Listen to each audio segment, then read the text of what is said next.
राज्याच्या राजकारणात सध्या मोठी पोकळी निर्माण झाली आहे. राज्याचे उपमुख्यमंत्री अजित पवार यांच्या निधनानंतर त्यांच्या जागेवर कोण जबाबदारी घेणार याबाबत राजकीय वर्तुळात जोरदार चर्चा सुरू आहे. अशा परिस्थितीत मुख्यमंत्री देवेंद्र फडणवीस यांनी महत्त्वाचं आणि मोठं विधान केलं आहे. मुख्यमंत्री देवेंद्र फडणवीस म्हणाले की राष्ट्रवादी काँग्रेसचे नेते 2 वेळा माझी भेट घेऊन गेले आहेत. या भेटीमध्ये पवार कुटुंबीय आणि राष्ट्रवादी काँग्रेस पक्षाची भूमिका तसेच पुढील पर्यायांवर सविस्तर चर्चा झाली असल्याचं त्यांनी स्पष्ट केलं. फडणवीस पुढे म्हणाले, पवार कुटुंब आणि राष्ट्रवादी काँग्रेस पक्ष जो काही निर्णय घेईल त्याला भाजप आणि राज्य सरकारचा पूर्ण पाठिंबा असेल.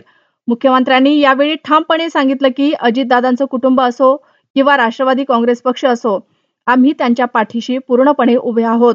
ते पुढे म्हणाले की राष्ट्रवादी काँग्रेसच्या नेत्यांनी त्यांच्या पक्षाची कार्यपद्धती काय आहे, कोणते पर्याय उपलब्ध आहेत याबाबत सविस्तर माहिती दिली आहे. या सर्व चर्चेनंतर जो काही अंतिम निर्णय घेतला जाईल त्याला भाजपकडून योग्य ते समर्थन दिलं जाईल असंही फडणवीसांनी स्पष्ट केलं.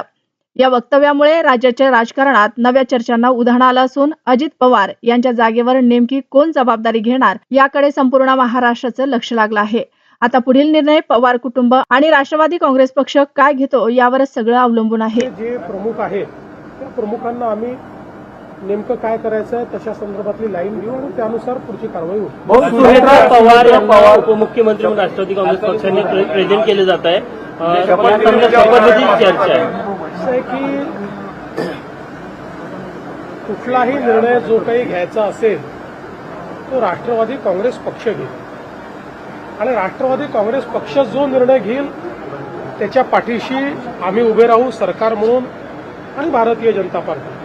त्यामुळे मी आता आपल्याला एवढंच सांगू शकतो की अजितदादांचं कुटुंब असेल किंवा राष्ट्रवादी काँग्रेस पक्ष असेल याच्या पाठीशी आम्ही पूर्णपणे उभे आहोत.